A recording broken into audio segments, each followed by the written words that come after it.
best lap. Huwag tayong tumigil, knowing that our God, He is in control of everything. Amen, amen. Let's pray. Lord God, as we come before you this morning, we are so grateful for your grace, for your mercy, for giving us life today, Panginoon. Salamat, Lord, because you are everything. Lord, kinikilala po namin na sa aming paglapit ngayon, wala pong sino mang karapat-dapat sa bawat isa sa amin. Ngunit dahil po sa inyong biyaya, ay lahat kami ay pwede nang lumapit sa pamamagitan ng aming Panginoong Jesucristo. Lord, kami po ay lumalapit sa inyo dahil ang aming bansa po ay talagang antindi ng pinagdadaanan. Lord, nakikita niyo po yung sitwasyon ng mga kapatid namin sa iba't ibang regions ng Philippines, kahit yung mga fellow Zion people po na nandun sa Bulacan, na binabaha na rin. Lord, continue to touch our lives, Lord God, so we could pray more instead of criticizing sa iba't ibang kaparaanan, sa iba't ibang mga taong kumikilos. Salamat, Lord God, because wala man po kaming kamay na maibibigay doon, nandun po ang kamay nyo na humahawak sa lahat ng tao na inyong mga anak. Salamat po, Lord, dahil kayo po ang tumutugon sa panalangin. And Lord God, help us to be more appreciative ng lahat ng pinagkakaloob niyo po sa amin. Every one of us, Lord God, kami po'y gumising na tuyo ang hinihigaan, may pagkain na maayos, may malinis na tubig, nakakaligo. So Lord God, pinapakita niyo lamang po na kami po ay talagang inaalagaan niyo sa iba't ibang kaparaanan. Iba-iba man po ang bagyo na dumarating sa buhay ng bawat isa. But we are so grateful, Lord, that even the waves, the winds, they obey you. So today, Lord God, we're going to worship the King of Kings, the Lord of Lords, the one who holds our life together, Panginoon. And as we hear and study your word this morning, give us that passion, that hunger, Lord, to learn from you, to grow deeper in our relationship sa inyo, Panginoon. Salamat, Lord God, for giving us a pastor who will preach your word to us, Panginoon. Empower him, anoint him, Lord God. And for those people watching behind the screens, Lord God, I pray that this service will speak sa kanilang mga puso.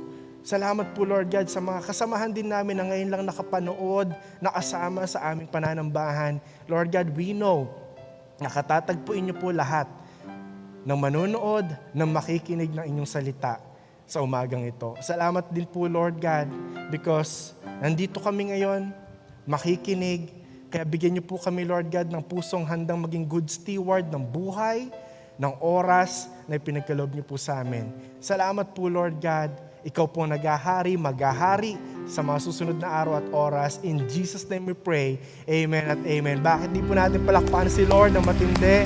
Salamat po, Panginoon. Kayo po ang bumubuhay sa amin.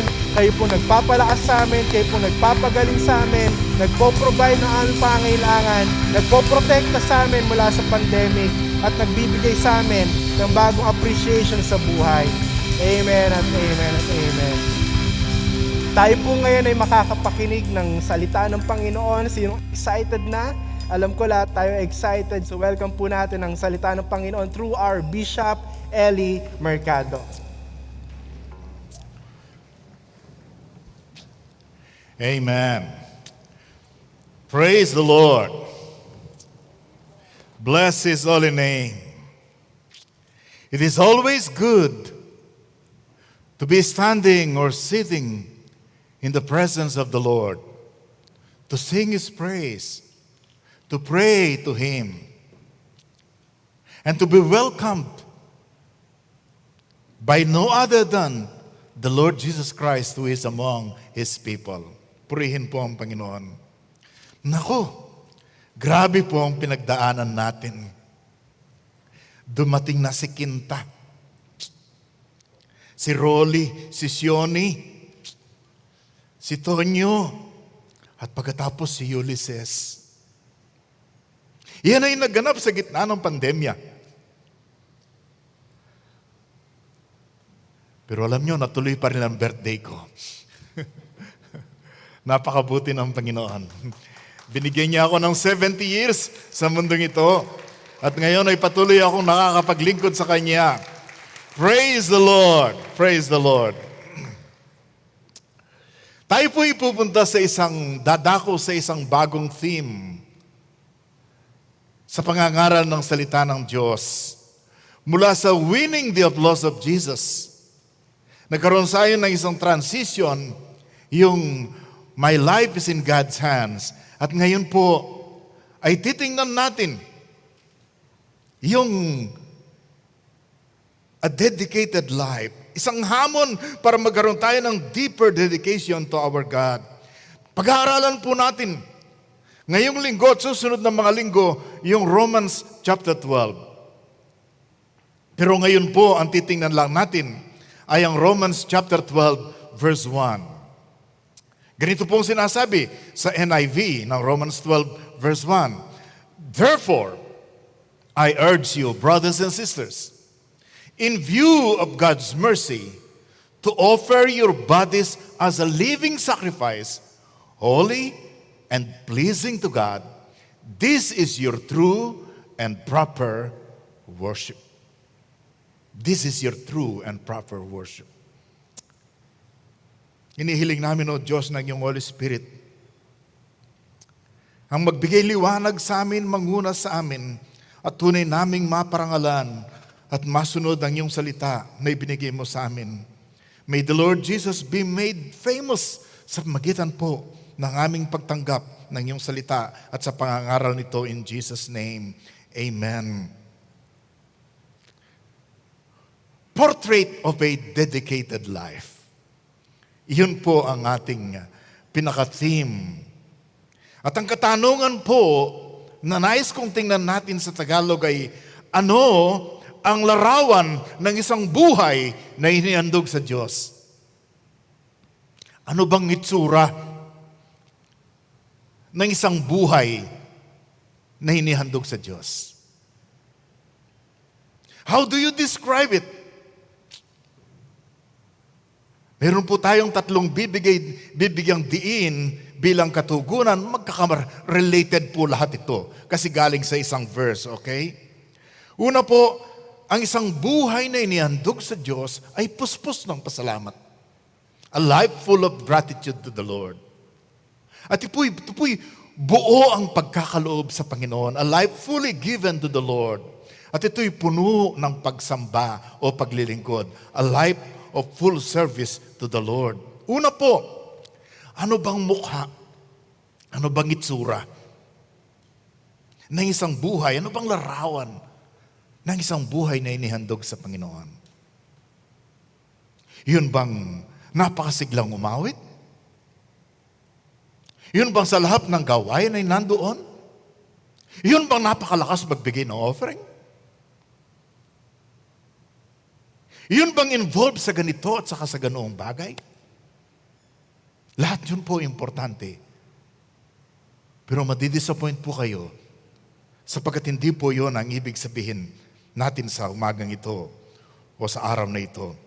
A dedicated life is full of gratitude to God. Puspos ng pasalamat sa Diyos. Sabihin nga ninyo, gratitude. Or thanksgiving. Sabi po ng verse nating binasa, therefore, I urge you, brothers and sisters, in view of God's mercy. Nakikiusap ako sa iyo, mga kapatid, dahil sa masaganang habag ng Diyos, ihandog nyo ang inyong mga katawan bilang haing buhay. Kung pag-aaralan po ninyo ang Book of Romans, mga minamahal na mga kapatid, sigurado may encounter mo ang Romans chapter 12 verse 1. Isa ito sa pinakasikat na verse sa buong Romans at sa buong Bible. Isa ito sa una kong na-memorize some 40 years ago. Lampas pa, 45 years ago. At ito po'y nagsisimula sa isang salita na kung familiar kayo, alam nyo na ito'y parang conclusion. Therefore, I urge you, in view of God's mercy. Remember, chapter 12 po ito. At nagsimula sa therefore. Nang ibig sabihin, ito'y naka-foundation, nagsisimula, ang kwento nito, ang katuruan nito, mula chapter 1 hanggang chapter 11. Kaya pagdating sa 12, therefore, ang chapter 1 to chapter 11 ay tumutukoy po sa doktrina, sa theology, sa pananampalataya. At pagdating sa 12, ito'y tumutukoy, paano ko ba ipapamuhay ang aking pinaniniwalaan? Sa pagkakasabi po ni W.H. Griffith Thomas, he explains this way the value of Romans 12. After doctrine, which is chapter 1 to 11, comes duty. After revelation comes responsibility.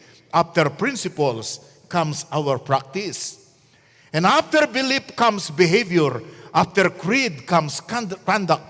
Right thinking leads ultimately to right living. So ngayon tumutukoy na po sa conduct, sa tunay na buhay, sa right living, sa conduct natin, sa paraan ng pamumuhay natin. Ito po ang tinutukoy ng Romans chapter 12. Tapos na si Apostol Pablo sa pag-discuss ng theology and doctrine. Ngayon, nandun na siya sa ethics ng ating buhay. Ang sabi po rin dito ni Apostol Pablo, in view of God's mercy. In other words, lahat ng ihilingin ko sa inyo ay nakabatay sa isang katotohanan. Ano yung katotohanan na yun? Ang habag ng Diyos na ating natanggap. The mercy of God. Bakit po mercies? Bakit habag? Sapagkat sa buong chapter 1 hanggang 11, tinutukoy po ang isang bagay na ganito, na tayo'y makasalanan. That we are sinners. Romans 3:23. Romans chapter 2. Romans chapter 1. Hindi lamang tayo basta makasalanan, tayo'y hinatulan ng kamatayan. For the wages of sin is death. At tayo'y papunta sa walang hanggang kaparusahan.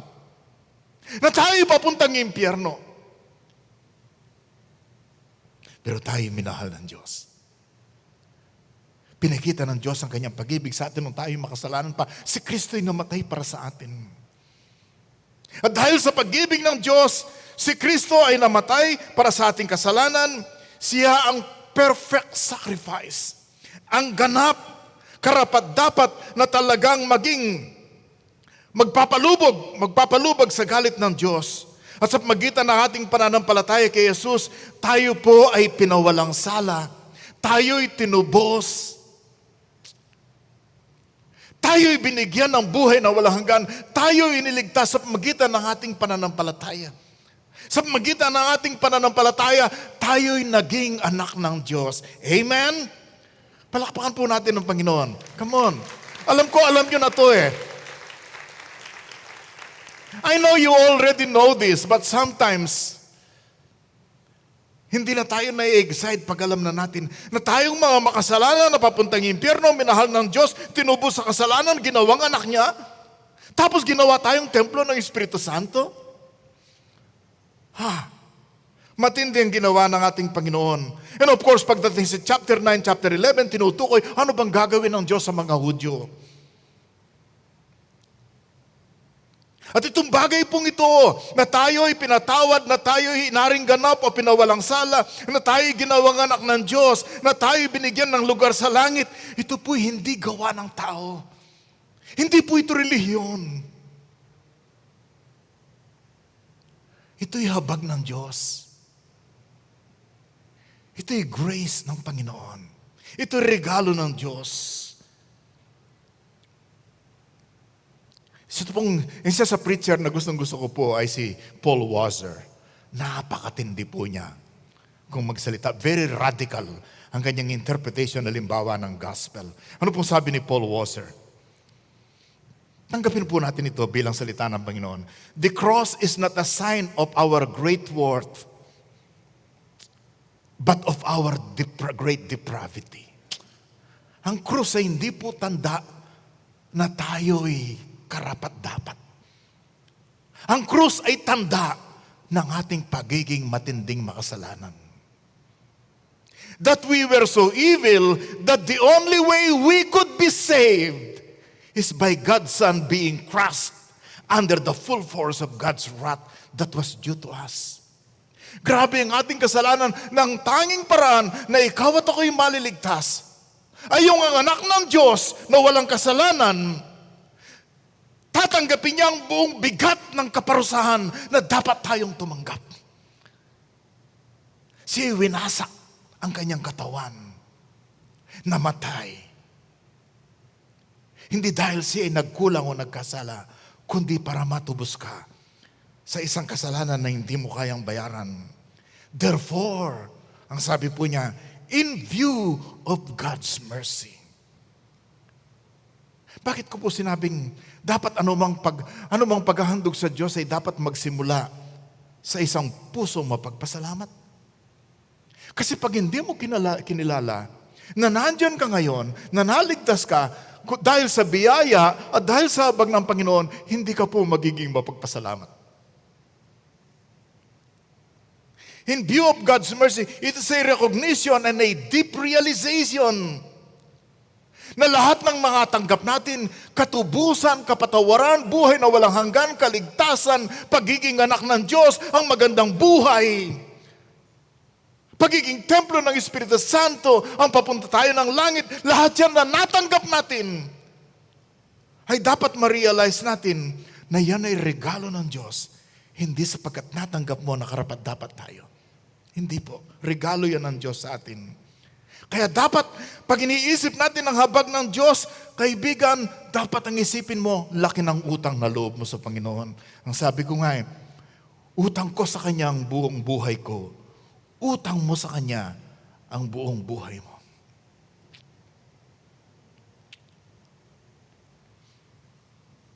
Pag hindi mo kinilala ang utang na loob mo sa Diyos, mahirap mabuhay na naglilingkod sa Kanya.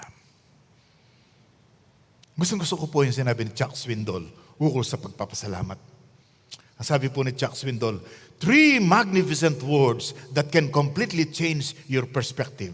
Ano po yung words na yan? Thank you, Lord. Ngayon ang iniisip mo yung pasanin, iniisip mo yung may karamdaman, yung iniisip mo yung maraming sinalanta, maraming namatay, maraming casualties, ang dami mong problema, ano bang kinabukasan mo, ano bang mangyayari sa iyo, ang laki-laki ng iniisip mo, parang pasan mong buong sanglibutan. Pero pag halimbawa, sabi niya, natuto kang magsabing, thank you Lord, it changes your perspective. Nagbabagong pananaw mo, nagbabago pati isip mo, nagbabago ang kalooban mo.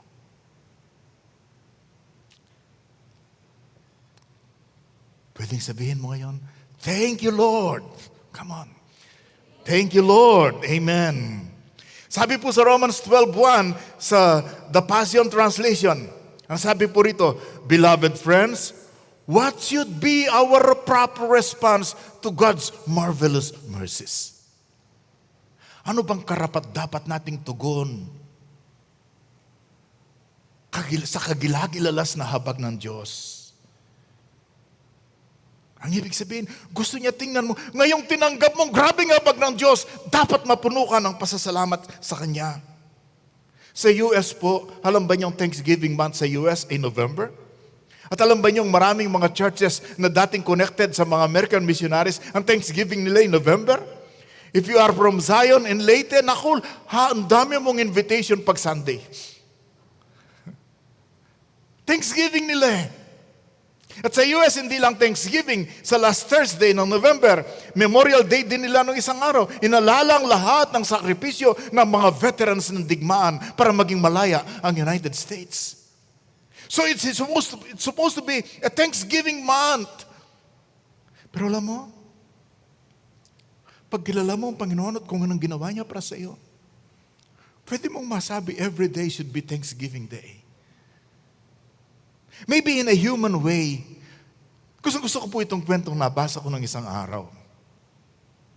Ukol sa isang manggagawa, isang laborer na galing sa probinsya. Hindi sila gaano nagkaroon ng kaginawaan doon, ng pag-asa. Meron siyang 2 anak, meron siyang asawa, meron siyang isang ina na matanda. So pumunta siya ng city, tapos nag-apply siyang laborer sa isang metal company. At sapagkat siya makatipid, Tiniis niya talaga na sa isang araw minsan lang siya kakain. Yung bandang hapunan. Pagkatapos niyang magtrabaho, pupunta siya sa isang restaurant na malapit sa tabi ng kanyang pinagtatrabuhan. At pagkatapos nakita ng may-ari ng restaurant na napakasipag ng taong ito, napakatipid, na talagang merong pinapangarap sa buhay, kinausap siya ng may-ari. Sabi niya, kumusta ang buhay mo? Naikwento nga niya, may anak ako. May asawa ko, meron akong nanay, gusto ko silang dalhin sa city, gusto ko makapag-aral ang mga anak ko, gusto ko magkaroon ako ng bahay dito. Kaya sabi niya, lahat ng sipag ay gagawin ko, lahat ng trabaho ay gagawin ko, lahat ng pagtitipid ay titiisin ko. Humanga sa kanyang may-ari. Sa mula noon, tuwing pupunta siya doon, ang may-ari mismo ang nag-entertain sa kanya, ang laging order niya, yung pinakamurang pagkain, 50 cents. 50 cents. Ang may-ari mismo nagbabalot. Every day, for many, many years, ganun ang kanyang naging buhay. Pagkatapos ng ilang taon, 6 or 7 years, nakausap niya muli, pumunta siya sa restaurant. Kinausap siya ng may-ari kasi mukhang ibang aura niya ngayon eh. Mukhang masayang masaya. O sabi niya, mukhang masaya ka ngayon. Pinatawag ko na po ang aking pamilya at ang aking nanay. Sapagkat nakapagpagawa na ako ng maliit na bahay sa lugar na yon na napakaganda. Lilipat na po sila dito. Kaya sabi niya ganoon sa ganda ng pangyayari, sabi niya, gusto kong i-blow out ang aking sarili.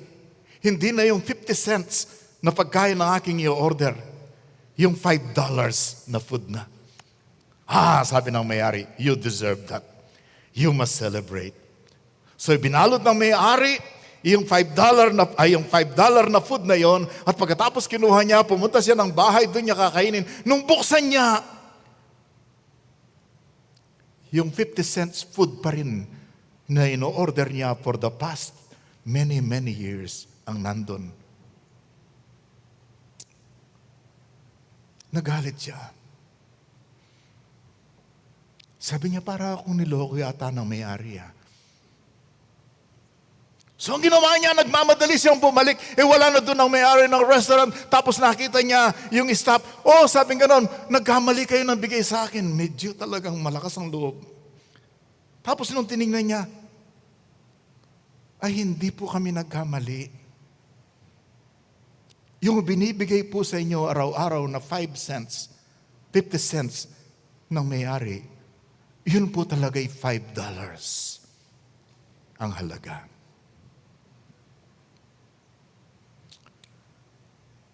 Sabi niya, meron yatang misunderstanding. Hindi lang po yun ang sabi ng staff. Kinuha niya ng isang bag na mabigat. Alam po ng may-ari na babalik kayo. At ang sabi niya, pagbalik niyo, ibibigay ko sa inyo ang bag na to. At nung buksan po niya, yung lahat ng 50 cents na binayad niya every day for 6 years ay nandun sa bag na yon, isinosoli sa kanya ng may-ari. Siya'y napaupo sa isang bangko, umiiyak. Lord, sabi niya, akala mo may karapatan akong magalit.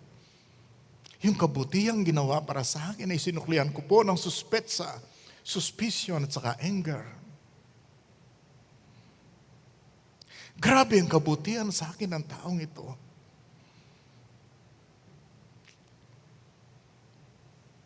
At muntik ko nang mamiss. So umiyak siya nang umiyak. Nung binabasa ko yun, sabi ko, Lord, kung minsan hindi natin kagad nakikita at naintindihan ang ginagawa ng Panginoon sa atin eh. Kung ang lalaking yun ay nagsisi at umiyak, and then later on, pasasalamatan niya ng todo yung may-ari ng restaurant sa kanyang kagandang loob, ano kaya ang dapat nating sabihin sa Panginoon sapagkat siya nagbigay buhay sa atin, ang ating hininga araw-araw, ang ating lakas, at nung tayo magkasala, ibinigay niyang kanyang bugtong na anak, nagtigis ng kanyang dugo para sa atin. Pagkatapos iniligtas niya tayo, ginawa niya tayong anak ng Diyos, ano kaya ang dapat nating sabihin sa Panginoon? maybe we should say, Lord, kahit ano pong mangyari, kahit ano pang magkulang, meron pa rin akong dahilan, araw-araw, para magpasalamat sa inyo. You know, friends, even if God will not provide for your money, God will not protect you from disease, even if God will not grant you some of your requests, you still have to be thankful to God because God has already given us His Son. Iniligtas niya tayo, pinatawad na tayo, binigyan ng lugar para sa langit, at tayo yung anak ng Diyos. Because of His love, His mercy, and His grace.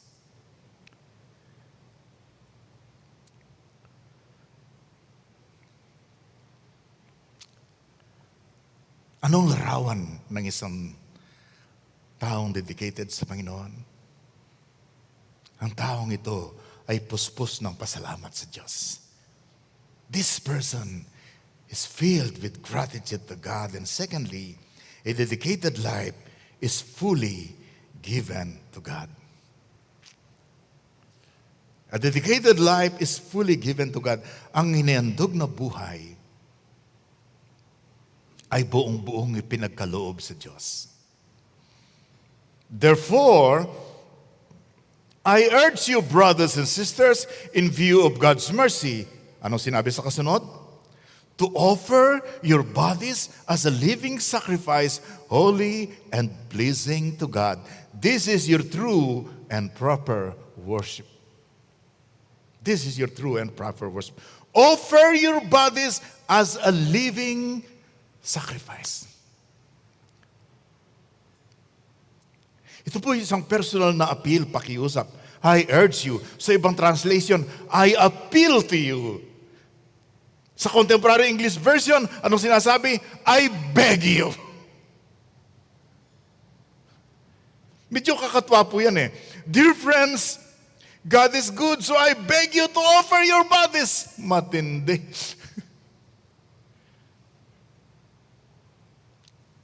Kung Old Testament spirit pa to, iba. Di ba pagkatapos silang iligtas ng Panginoon mula sa Egypt, pagkatapos pinadaan sa Red Sea, pinatuyo ng Panginoon ng Red Sea, and then nung mga ilangan ng tubig, sila binigyan ng tubig out of the rocks, pagkatapos ng mga ilangan, tapos nung pag-usap ang Diyos sa kanya, sabing ganon, na magkaroon tayo ng covenant. Hindi sinabi ng Diyos, nakikiusap ako sa inyo. Huwag kayong sasamba sa iba't ibang Diyos-Diyosan. Ako lang ang dapat sambahin. Di ba sa Ten Commandments? Sabi niya, I am the Lord your God. You shall have no other gods before me. You shall not make for yourselves graven images. Remember the Sabbath day. Puro pautos. Ganyan ang Old Testament eh. Pero si Apostol Pablo, mas matinding karanasan natin. Grabe, ang anak ng Diyos mismo ang bumaba, nagligtas sa atin. Pagkatapos bandang uli, sabi niya, nakikiusap ako. Pagkatapos mo matanggap ang habag at biyaya ng Diyos, ibigay mo ang buhay mo sa Kanya. Naku, hindi tayo ganyan at mga tao. Yung teacher, yung parents natin. Pagkatapos mong gawan ng mabuti ang anak mo, pagkatapos, anong gagawin mo sa Kanya? Naku, pakikialaman mo lahat ng bahagi ng buhay niya at uutusan mo siya. Aba anak, utang mo sa akin ng lahat. Magpakabait ka. Pati kurso niya, pakikialaman natin. Pati trabaho niya. Pati karelasyon niya, pakikialaman natin bilang mga magulang, di ba?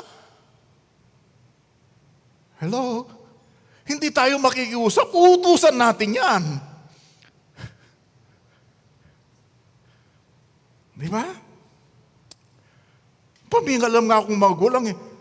Ba't mo na gustuhin yan? Sabi nila sa kanilang anak na dalaga. Ba't siya tumanda? Siguro. Ba't wala siyang naging permanenteng trabaho? Diba? Mga ganong style natin. Pero dito si Apostol Pablo, after all that God has done for us, He is begging us. It's a personal appeal. At anong pakiusap? Offer your bodies as a living sacrifice.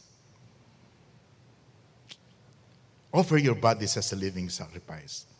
Ito po isang choice. Hindi pinipilit. Minsan nga kaming mga pastor pa at mga cell leader ang mapilit. Ano? Pero ang Panginoon, I have done this for you. Will you choose to do this for me? Ang ginamit pong term yung living sacrifice. Haing buhay, buhay na handog. Alam nyo na po, naintindihan nyo ng background nito, di ba? Sa Old Testament, ilarawan po yung paghahandog ng mga hayop sa templo. Sa tabernacle sa Old Testament, na araw-araw, yung mga saserdote, yung mga priest, kikitil sila ng baka, ng kambing, ng tupa, ng pigeon. Every day,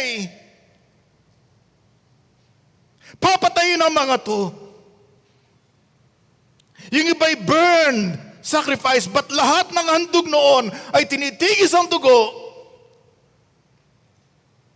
pinapatay. For 1,500 years, ganun ang kanilang ginawa. Can you imagine the blood that was shed for those 1,500 years?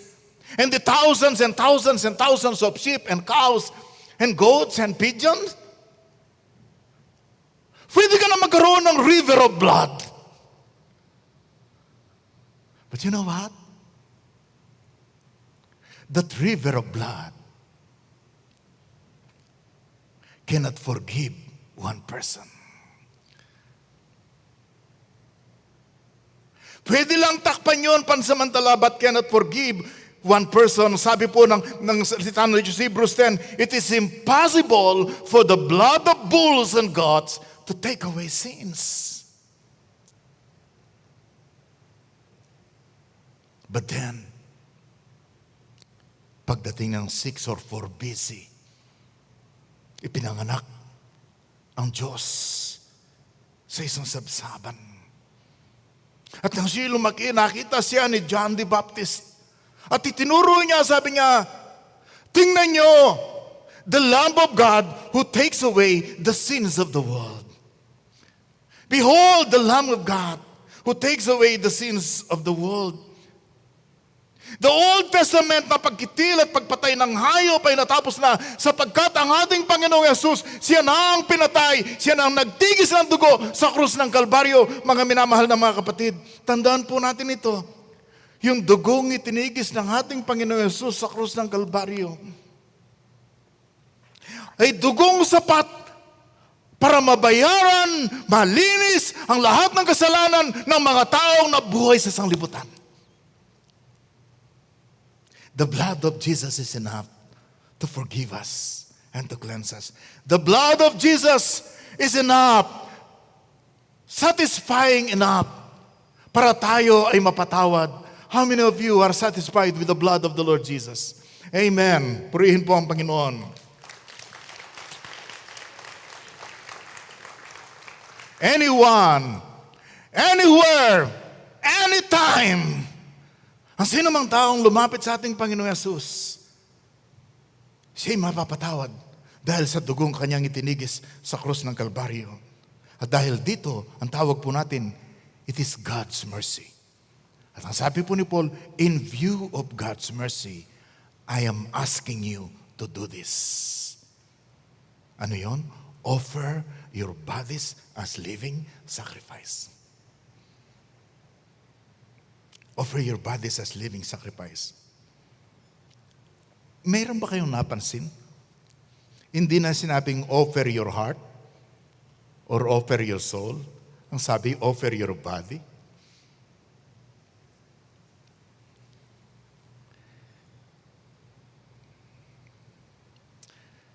He's asking you not just to offer your heart and your soul and your spirit. He is asking us our body. Ano pong ibig sabihin nito? Hindi na tayo magdadala ng mga kambing o ng baka o ng tupa. At sa mga hirap ay turtle doves, di ba? Ang ating Panginoong Yesus, ang inihandog para sa Kanya ay Turtle doves. Kasi pobre, mahirap. Hindi na yun ang hinihingi ng ating Panginoong Yesus. Meron ba ritong nagdala ng baka at ipinark dyan sa parking? Meron bang nagdala ng kambing? May nagdala ng tupa? Meron bang sumisigaw dyan ng me?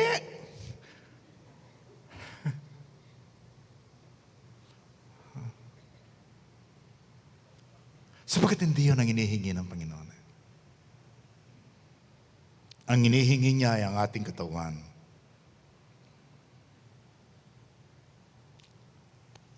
By the way, wala pong ibang relihiyon sa buong sanglibutan nang pinangangaral ay grace, biyaya. Walang tao, walang sino mang relihiyon ang pwedeng umimbento ng grace. Only God invented grace. That's what we preach. That's what we teach. Pero huwag po nating mamiss ang point. Lahat po ng paghahandog ng mga hayop sa Old Testament ay pinahintulutan ng Diyos sapagkat yan ay bandang huli tutukoy sa pagdating ng ating Panginoong Yesus, the true Lamb of God. The true Lamb of God. Ngayon ang inihingi sa atin ng Diyos, hindi yung hayop na kinikitil o pinapatay, kundi yung buhay, yung ating katawan, na tinanggap ang Panginoong Yesus, parang namatay na siya sa kanyang dating sarili. I am crucified with Christ. Pero nabuhay na mas maguli dahil sa Panginoon. Ang inihingi ng Panginoon, ang isang buhay na namatay na kay Kristo, pero ngayon binigyan ng bagong buhay. Yun ang inihingi ng Diyos para sa atin, sa bawat isa sa atin. At sinasabi po sa ating binasa kanina, ang sabi ni Apostol Pablo, this is your reasonable act of service. This is your true and proper worship. Ang sabi po sa Contemporary English Version, the most sensible way to serve God. In other words, ang tanging tama at totoo at genuine expression ng pagsamba at paglilingkod ay una sa lahat ang paghahandog ng ating mga katawan sa Panginoon. Alam mo kung minsan bakit di natin nagagawa ang pinagagawa ni Lord? Kasi in the first place, hindi mo pa talaga inihandog ang buhay mo sa Panginoon. So una sa lahat, kung ikaw ay talagang nagpapasalamat sa ginawa ng Diyos sa iyo, dapat ikaw ay maghandog ng iyong katawan sa ating Panginoon. Present yourselves, offer your bodies. Why would God want my body? Because if He's got your body, He's got you. Di ba? Pag binigay mo ang katawan mo, kasama na dyan ang puso, kasama ng espiritu at kaluluwa mo. Hindi naman pwedeng umiwalay ang puso at espiritu at kaluluwa mo sa iyo . Tsaka importante kasi yung katawan. Kasi yun ang nakikipag-relate. Yan ang nagkukwento. Yan ang pumupunta sa ganito at saka sa ganoon. Yan ang naglalakad. Di ba? Yung katawan na yan ang nanliligaw at nagpapaligaw. Hindi naman mini-makeup ang espiritu mo at saka ang iyong kaluluwa . Yung mukhang yan ang mini-makeupan mo . Salamat na lang, may mask kayo ngayon, hindi na kailangan ng lipstick. Di ba? And then so, yung mga tao noon, meron silang meron silang ugali na kapag para bagang yung katawan ay masama, ang espiritu lang ang kailangan ng Diyos. Hindi po. Di ba sabi sa 1 Corinthians 6 ni Apostol Pablo, glorify God in your body. Glorify God in your body. What we do with our bodies matters to God. Kung saan pupunta ang katawang ito, mahalaga yan sa Diyos. Kaya ang sabi ng isang author, sabi niya ganon, ang katawang ito na ginagamit ko sa pagsamba, ang katawang itong ginagamit ko sa pag-awit, ang katawang itong ginagamit ko sa pag-witness, sabi niya ganon. Ito ang dapat na kailangan ng Diyos. Here in the sanctuary, there in the workplace, here when we sing, there when we work, here when we worship, there in school when we study, here when we pray, there when we play, here when we clap, there when we date. Here when we listen, there when we speak. Offer your bodies. buong-buo ang kailangan ni Lord. Sapagkat yan ang gagamitin niya eh. Alam mo, kung minsan ang pagtrato natin kay Lord, ang pagbibigay natin sa Kanya, pakonti-konti. Magbibigay din lang ng oras, malilate ka pa. Magbibigay ka rin lang ng tithe ng offering, babawasan mo pa. Maglilingkod ka rin lang, pagkatapos hindi mo pa itotodo.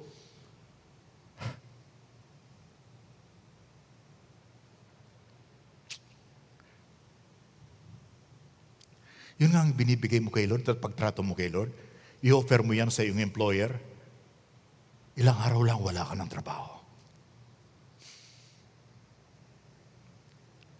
Yung paglilingkod mo at oras na ibinibigay mo kay Lord.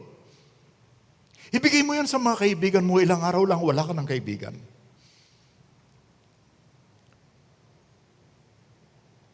Yung katipiran mo kay Lord, i-offer mo yan sa iyong pamilya. Bandang uli, pamilya mo, pati pamilya mo ayaw na sa iyo.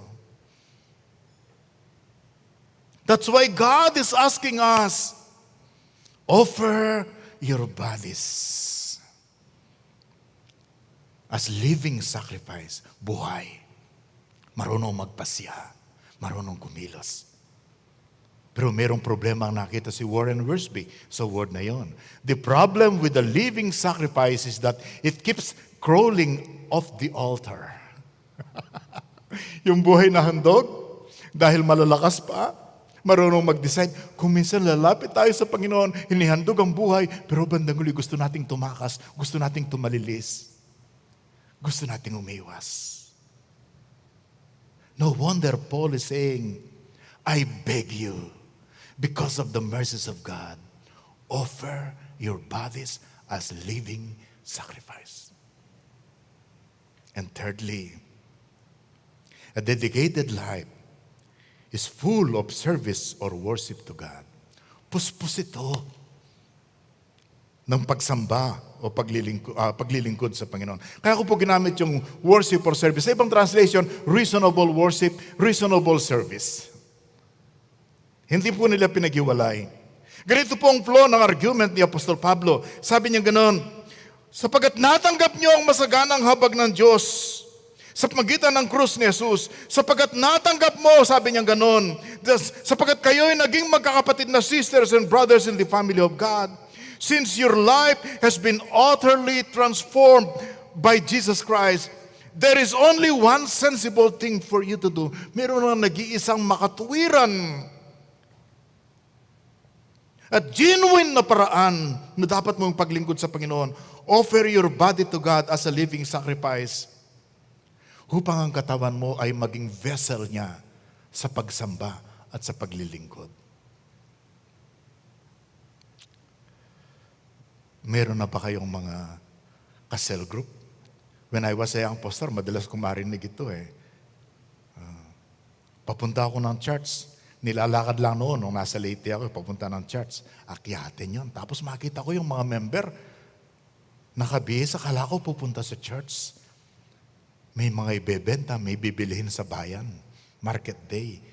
Tapos pag nakita ko, sasabihin nila, Pastor, kahit di mo ako kasama ngayon, hindi ako kasama sa worship, pero ang espiritu ko, nandyan naman.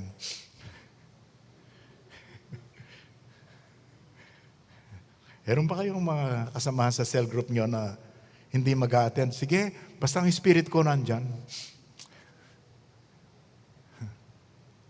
It's the body that is being offered, and it is the body that will serve God. This is your reasonable, sensible, proper service. Nothing else makes sense. Pag hindi mo ibinigay ang katawang yan, pag ang katawang yan ay hindi ginamit sa paglilingkod, nothing else makes sense.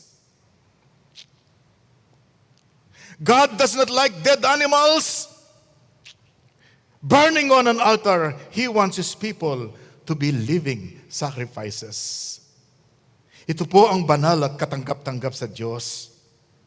Alam niyo, your body matters to God. Kaya kung minsan tinitingnan namin, naku, tumaba ka yata ah. Lalong-lalo na ngayong pandemic. Ang daming nagtabahan. Tapos linggo-linggo may nababalitaan kung nagka-cardiac arrest. Your body matters to God. Madalas naririnig ko si Pastora pag nagkikipag-usap siya sa kanyang cell.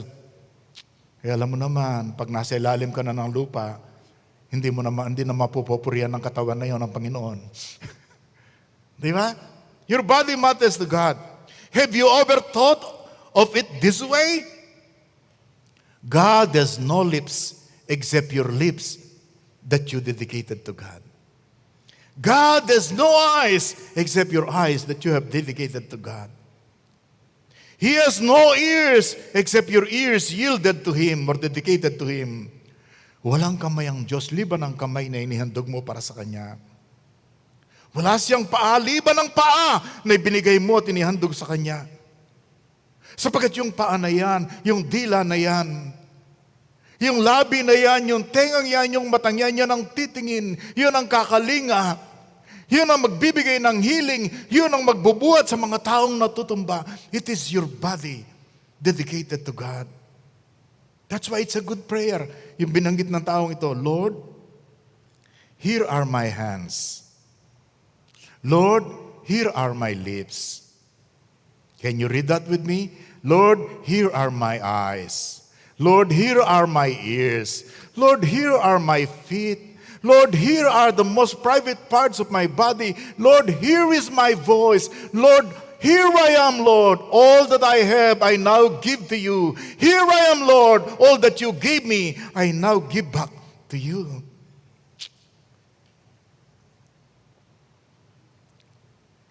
Someone said it this way, presenting your body as living sacrifice means taking all that you have and placing it at the disposal of the King of Kings and the Lord of Lords. Ang paghahandog ng ating katawan bilang buhay na hain o handog ay yung inilalagay mo ito, ang iyong katawan, sa kamay ng Panginoon at sinasabi mo sa Kanya, Lord, Panginoon, Ikaw ang may-ari nito, bahala ka na kung paano mo gagamitin ang buhay na to. Huwag kang matakot. Hindi ka maagrabyado sa Panginoon. In the first place, binigyan ka niya ng proof. Mahal na mahal ka niya at binigyan niya ang kanyang bugtong na anak para sa iyo. If Jesus has your body, He has you, because where your body goes, you must soon follow. I have two conclusions. Wow, magwawakas na tayo. I have two conclusions. Number one, in the recent years, decades in fact, nauso yung salitang suicide bomber. Diba? Suicide bomber. Yung ang kanilang sasakyan ay pupunuin ng pampasabog. Tapos i-drive sa mataong lugar o kaya sa ganitong army headquarters. And then pasasabagbugin nila pati ng kanilang sarili. Suicide bomber. Kumisan, ilalagay nila ang mga bomba sa kanilang katawan, and then pagdating nila sa crowd, kung saan sila makakaroon ng matinding damage, pasasabugin nila ang kanilang sarili. And of course, noong 2001, ang sinakyan nila ay mga eroplano. Kaya nga ang sabi ng mga instructor nila dati, kaya pala hindi nag-aral kung paano mag-land. Nag-aral lang kung paano mag-take off at saka kung paano iliko ang eroplano. That was the story there. Some of you are very young to know that. Tapos, alam nilang mamamatay sila. Kinras nilang eroplano sa Twin Towers, sa Department of Defense or Pentagon, at pagkatapos nakipagagawa ng isang Christian sa isa, kaya bumagsak lamang sa isang lupa sa Pennsylvania. Suicide bomber. Well, siguro masasabi natin, matindi ang mga yan dahil naniniwala sila sa ganoon, kaya handa nilang ibigay ang kanilang buhay. Handa silang mamatay. By the way, yun ay parang doktrina nila eh. Kaya sabi po ng isang author, sabi niya, in radical Islam, God tells you to send your son to die for him. In Christianity, God sent His Son to die for you. Yung mga leader nila, sinasabi, sige, gawin mo yan at pupunta ka sa langit at sasalubungin ka ng 7 birhen. My friends, if they can do that, dapat mas matindi ang ating commitment at dedication na ibibigay sa ating Panginoon. Pangalawa, ang issue ng grace. Siguro merong nakikinig sa atin na kasama natin sa pagsamba. Baka akala mo ang pananampalatayang Kristiyano ay katulad lang ng ibang relihiyon. Gawin mo to, magpakabait ka.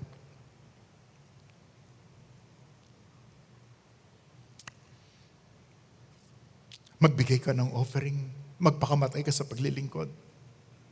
Do the sacraments, magpakatino ka. At baka sakaling maligtas ka. Pero ang Kristiyanong pananampalataya, hindi ganon. It's grace. Hindi sinabing do. Ang Kristyanismo ay done. Ginawa na ni Jesus sa krus ng Kalbaryo, itinigis na ang kanyang dugo, namatay siya para sa atin, binayaran ang ating kasalanan, inilibing na buhay na maguli, at ngayon, manampalataya ka sa kanyang ginawa, sa kanyang biyaya, at ikaw ay maliligtas. It has been done for you. Kaibigan, if you're watching us wherever you are, Jesus has done it all for us. He paid everything, all our sins. This is grace. Manampalataya ka sa Panginoong Yesus. At malalaman mo na sa magitan ng kanyang ginawa, meron kang kapatawaran, meron kang katubusan. Ikaw ay magkakaroon ng buhay na walang hanggan at magiging tiyak ang iyong kaligtasan. That is what God has done for us. That is the grace of God. Huwag mong palampasin ang araw na ito na hindi mo tinatanggap, na hindi mo kinikilala na si Kristo ang Panginoon at tagapagligtas ng iyong buhay, na hindi mo siya tinatanggap sa iyong puso at buhay ngayon. And then balikan ko po ikaw, anak ka ng Diyos. Alam po ba ninyo, ng mga anak ng Diyos, naniniwala silang iniligtas sila mula sa hatol ng kamatayan at saka ng impyerno? Nang ibig sabihin, dahil ikaw ay naging anak ng Diyos kay Kristo, hindi ka na pupunta ng impyerno. Sino sa inyong naniniwala na may impyerno? Yes. You know what? Kung ikaw ay naniniwalang may impyerno, alam mo bang yung kasambahay mo? O yung kapitbahay mo? Na hindi pa nakakakilala sa Panginoong Yesus ay pupunta ng impyerno?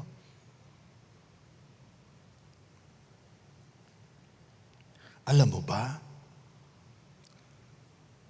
na kung mananalangin ka, ikaw ang gagamitin ni Lord para ang taong yun ay maligtas?